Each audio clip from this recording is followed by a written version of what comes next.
Subscribe करें fully for world YouTube channel को और साथ दिए गए बेल आइकन पर भी क्लिक कर लीजिए ताकि मेरी हर आने वाली वीडियो आप तक पहुंच सके। अस्सलाम वालेकुम दोस्तों, आप देख रहे हैं fully for world YouTube channel. मेरा नाम है आजम और आज फिर से Q&A सेशन में आप सभी को वेलकम कहता हूं।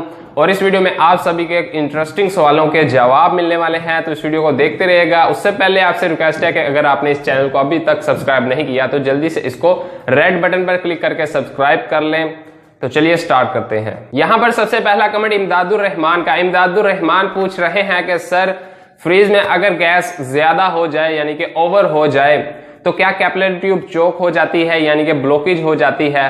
तो मैं आपको बता दूं कि कैपिलरी ट्यूब तभी ब्लॉकेज होगी जब आपकी गैस में कचरा आ जाए या ऑयल आ जाए आपके सिस्टम में। तो कैपिलरी ट्यूब से गुजरे कचरा, ऑयल, डस्ट कुछ भी, तो तभी आपकी कैपिलरी ट्यूब ब्लॉकेज होगी, चोक होगी। ऐसे में आपकी गैस ओवर हो जाए तो वो चोक ब्लॉकेज नहीं होती। ऐसे में क्या फॉल्ट होता है मैं आपको ये बता दूं कि जब गैस ओवर हो जाती है, आपका कंप्रेसर कोई भी हो, आपका एसी कोई भी हो, विंडो हो या स्प्लिट हो या आपकी डीप फ्रीजर हो या आपका रेफ्रिजरेटर हो, डबल डोर हो, कोई भी हो, उसमें अगर गैस ओवर हो जाएगी तो फॉल्ट ये आपका हो जाएगा। मसला ये होगा कि आपका जो कंप्रेसर है वो ज्यादा हीटअप होगा, वो बार बार ट्रिप करेगा और ट्रिप करने के साथ साथ आपको पता है कि जब ज्यादा कंप्रेसर हीटअप होता है वो अपने एम्पेयर भी बढ़ाएगा। अगर एम्पेयर बढ़ाएगा तो जाहिर सी बात है उसके साथ कैपेसिटर अगर लगा है तो वो जला देगा, या उसके अलावा उसकी रिले अगर लगी है, ओवरलोड लगी है कंप्रेसर के साथ, तो उसको ज्यादा चांसेस होंगे कि वो जला दे।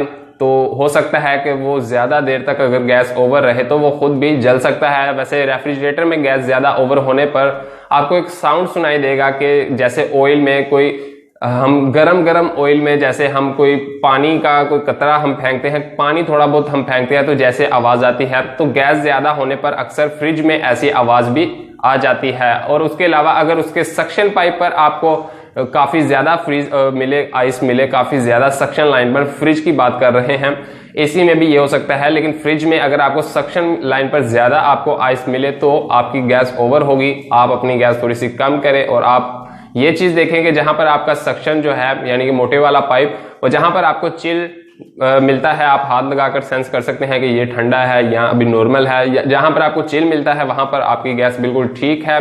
अगर आप ज्यादा मजीद करेंगे तो वहां पर आइस आ जाएगी।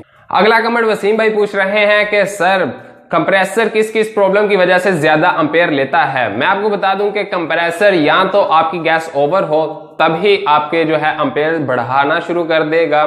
अगर आपका जो एसी है वो सर्विस होने वाला है काफी हद तक, यानी कि गंदा है, इंडोर यूनिट काफी गंदा है, आउटडोर यूनिट काफी ब्लॉकेज है, गंदा है, तो सर्विस होने पर भी ज्यादा अगर गंदा है तो फिर भी आपके कंप्रेसर के एम्पेयर जो हैं वो बढ़ जाएंगे। उसके अलावा मैं आपको बता दूं कि दो चीजें ये हो गई। उसके अलावा तीसरी चीज ये है कि अगर आपका आउटडोर यूनिट का फैन जो है वो खराब हो जाए या बिल्कुल स्लो हो जाए, यानी कि वो सही से हवा को बाहर ना निकाल सके आउटडोर यूनिट का फैन, तब भी आपके जो कंप्रेसर के एम्पेयर हैं वो बढ़ जाएंगे। तीन चीजें होगी। उसके अलावा चौथी चीज ये है कि अगर आपके कंप्रेसर का कैपेसिटर वीक है तब भी वो एम्पेयर बढ़ाएगा। ऐसे में चांसेस कम होते हैं, लेकिन कैपेसिटर वीक होने पर भी वो आपके एम्पेयर जो है वो बढ़ा देगा कंप्रेसर के, और फिर 10-15 मिनट या 20-25 मिनट बाद आपका कंप्रेसर हीटअप होकर ट्रिप हो जाएगा। तो ये चीजें आपको सभी चेक कर लेनी चाहिए। अगर इन 3-4 जो चीजें मैंने आपको बताई हैं इनके अलावा भी आपका कंप्रेसर जो है वो एम्पेयर बढ़ाता है, मतलब कि आपने गैस भी चेक कर ली, ओवर नहीं है, आपने उसके सर्विस भी किया है, वो भी बिल्कुल ठीक हो चुका है, सर्विस है, बिल्कुल कोई मसला नहीं, आपका जो फैन है वो भी बिल्कुल ठीक है, हर चीज आपने चेक कर ली, लेकिन कंप्रेसर भी आपने यानी कि चेंज करके देख लिया, लेकिन इसके बावजूद भी अगर आपका कंप्रेसर एम्पेयर बढ़ाता है तो आपका कंप्रेसर में ही प्रॉब्लम होगी। आपका कंप्रेसर जो है इन सभी चीजों के बावजूद भी एम्पेयर बढ़ा रहा है तो आपके कंप्रेसर में जो वाइंडिंग होती है, मोटर होती है वाइंडिंग, वो हीटअप हो जाती है और वो क्रॉस हो चुकी होगी। अगर आपका कंप्रेसर ऐसे में एम्पेयर बढ़ाता रहे तो आप फिर सिंपल उसका कंप्रेसर ही चेंज करेंगे। उससे पहले आप ये चीजें जो हैं 3-4 जो मैंने आपको बताई है ये आप जरूर चेक कर लीजिएगा। अगर आपके पास कोई ऐसा प्रॉब्लम होता है तो आप ये चीजें चेक करते हैं सबसे पहले, उसके बाद ही आप कंप्रेसर का फॉल्ट निकाल सकेंगे।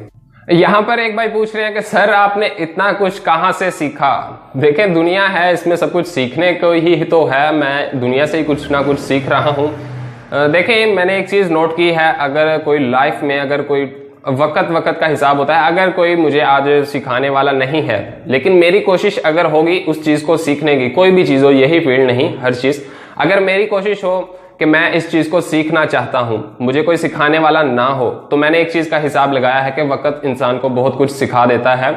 तो कई बार ऐसा भी हुआ मेरे साथ कि कोई सिखाने वाला नहीं था, लेकिन मैंने इस फील्ड की बात नहीं कर रहा, कोई भी आपके पास फील्ड हो, कोई भी चीज हो आपके पास, तो अगर आपको कोई सिखाने वाला नहीं है, बस आपकी कोशिश होनी चाहिए, तो इंसान को वक्त ही सिखा देता है।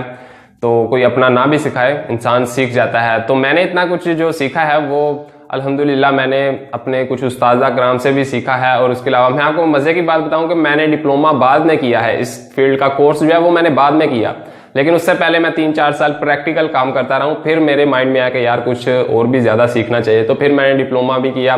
तो एक डिप्लोमे का मुझे सर्टिफिकेट मिल गया है, जो कि मैंने काफी देर पहले 2-3 माह हो गया, मैंने वीडियो भी बनाई थी। तो अभी एक और मैंने कोर्स किया है, वो मेरा मुकम्मल हो चुका है, तो उसका भी अभी मेरे ख्याल से डिप्लोमा मिलने ही वाला है, तो वो भी मैं आपको दिखाऊंगा जब मिलेगा।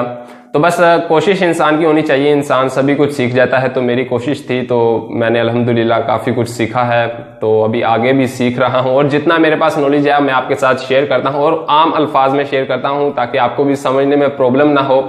तो मैं यही चाहता हूं कि अगर मैं एक चैनल YouTube पर बनाया है प्रोफेशनल, तो इस पर मैं कुछ ऐसा काम करूं कि जिससे लोगों को फायदा हो। तो मेरी कोशिश यही होती है कि अगर मैं यहाँ पर समझा रहा हूं, तो क्यों ना मैं इतना आसान करके समझाऊं कि आपको समझ आ जाए। तो बस आप दुआओं में याद रखें, इंशाल्लाह हम इस चैनल को बहुत ऊपर लेकर जाएंगे। इमदादुर रहमान भाई का एक और क्वेश्चन है कि उन्होंने पूछा है कि सर फ्रीज में कितने फिट कैपिलरी ट्यूब होनी चाहिए। मैंने इस पर एक मजीद वीडियो बनाई है, आप अगर वो देख लेंगे तो आपको काफी अच्छे से इंफॉर्मेशन मिल जाएगी इसके बारे में।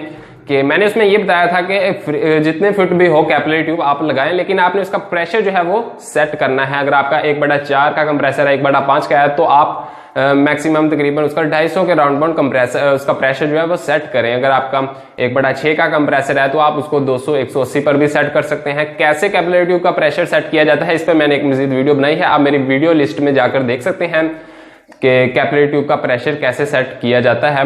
तो काफी उसमें मैंने अच्छे से समझाया है, एक स्टेप बाय स्टेप के कैसे आप कैपिलरी ट्यूब मैंने चेंज करने पर भी वीडियो बनाई है, और कैपिलरी ट्यूब का प्रेशर जो है वो सेट करने पर भी वीडियो बनाई है। तो अगर आप वो देख लेंगे तो आपको काफी इंफॉर्मेशन उस वीडियो से मिल जाएगी। यहाँ पर पूछ रहे हैं शम्स हक हमसे कि सर आपका कोई व्हाट्सएप ग्रुप है। जी हाँ भाई, व्हाट्सएप ग्रुप है, लेकिन वो फुल हो चुका है। बहुत सारे दोस्तों ने मुझे कहा, इस पर मुझे बहुत सारे कमेंट्स आ रहे थे कि सर हमें व्हाट्सएप ग्रुप में ऐड कर दें, अपने व्हाट्सएप ग्रुप में ऐड कर दें, या हम कर रहे हैं लेकिन ज्वाइन नहीं हो पा रहे। बहुत सारे यानी कि कमेंट्स आ रहे थे। तो अभी भी बहुत सारे बैकअप मेरे पास दोस्त हैं जिनको मैंने बस वेट करवा रहा हूं, इंतजार करवा रहा हूं कि यार मैं बना लूंगा और भी बना लूंगा, लेकिन मैं नहीं अभी बनाया मैंने। तो एक ही व्हाट्सएप ग्रुप है, अगर आप जानते हैं तो आपको पता होगा कि व्हाट्सएप पर 250 से ज्यादा लोग ऐड नहीं हो पाते, तकरीबन 250 मैक्सिमम लोग हैं जो ऐड होते हैं। लेकिन मैं कुछ ऐसा करने वाला हूं कि सभी भाइयों को, सभी दोस्तों को ऐड करूंगा। तो इस पर मैंने बात करना इसलिए अच्छा समझा क्योंकि इस पर मुझे बहुत सारे कमेंट्स आ रहे थे। तो मैंने सोचा कि एक वीडियो में अगर कोई मैं आपको बता दूं तो अच्छा होगा, ताकि आपको भी पता चल जाए। मैं अभी कुछ ऐसा करने वाला हूं कि फ्यूचर में मैं एक वेबसाइट बनाना चाह रहा हूं, या वेबसाइट बनाऊंगा या एक एप्लीकेशन सॉफ्टवेयर बना लूंगा। जैसे व्हाट्सएप है, ऐसा ही एक सॉफ्टवेयर सोच रहा हूं कि बना लूं, जिसमें सिर्फ चैट रूम होगा, सेम व्हाट्सएप जैसा ही इंटरफेस होगा, जिसमें ये आप सभी लोग एक दूसरे के साथ कोई प्रॉब्लम हो शेयर कर सकेंगे। क्योंकि देखिए काफी ज्यादा जहां पर लोग हो, वहां पर अगर कोई एक दोस्त आकर प्रॉब्लम अपनी शेयर करता है तो दूसरे दोस्त देखेंगे, अगर किसी को भी पता होगा तो आपकी हेल्प कर देगा। तो ऐसे आप वहां पर पर्सनल भी किसी से कर सकेंगे, और वैसे चैट रूम में भी आप किसी से बात कर सकेंगे। तो या तो मैं एप्लीकेशन बनाऊंगा, या तो उसके अलावा मैं वेबसाइट बनाऊंगा जिसमें एक चैट रूम हम रखेंगे, सभी दोस्त वहां पर इकट्ठे होंगे, बातचीत किया करेंगे। क्योंकि व्हाट्सएप पर तो ये अभी पॉसिबल नहीं है, क्योंकि वहां पर लिमिट है। तो मैं जो काम करूंगा अब चैट रूम में वो अनलिमिटेड रखूंगा, जिसमें सारे दोस्त हमारे आ जाए। तो मैं जल्द ही कोशिश करूंगा। तो सॉरी इतना इंतजार करवाने के लिए, और उन भाइयों से मैं सॉरी कहना चाहता हूं कि जिनको मैंने व्हाट्सएप पर अभी तक वेट करवाने को कहा है कि अभी वेट करो यार, अभी कुछ करूंगा, तो मैं जल्द ही कुछ ना कुछ करूंगा। आमिर मेहर पूछ रहे हैं कि सर थायजुन कहां पर और क्यों इस्तेमाल की जाती है। बहुत ही अच्छा क्वेश्चन है। मैं आपको बता दूं कि थायजुन कहां पर और क्यों किस लिए इस्तेमाल की जाती है। अगर हमारी फ्रिज में कैपिलरी ट्यूब चोक हो जाए, किसी भी चीज में कैपिलरी ट्यूब अगर चोक हो जाए, तो कैपिलरी ट्यूब को वॉश करने के लिए हमें थायजुन की जरूरत पड़ती है। थायजुन वहां पर क्यों इस्तेमाल की जाती है, मैं आपको ये बता दूं कि थायजुन इसलिए कैपिलरी ट्यूब में इस्तेमाल की जाती है। आपको पता होना चाहिए कि कैपिलरी ट्यूब में अगर जरा बराबर भी नमी, कचरा, कोई चीज आ जाए तो हमारा पूरा सिस्टम काम करना छोड़ जाता है, वो कूलिंग नहीं कर पाता।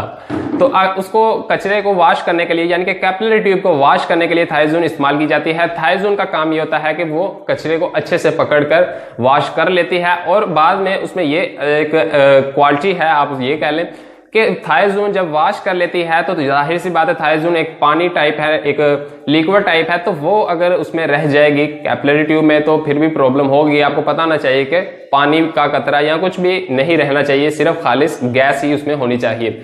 इसमें यह क्वालिटी है कि ये वॉश करने के बाद खुद भी अपना आप छोड़ देती है वहां से। जैसे कि आपको पता होगा पेट्रोल जो है वो अगर हम खुला रखें तो वो उड़ जाता है, हवा में ही गायब हो जाता है, लेकिन थायोजोन की यह क्वालिटी है कि यह उससे भी जल्द ही अपने आप को छोड़ देती है और खुद भी बीच में से गायब हो जाती है, यानी कि खुश्क हो जाती है बहुत ही जल्द।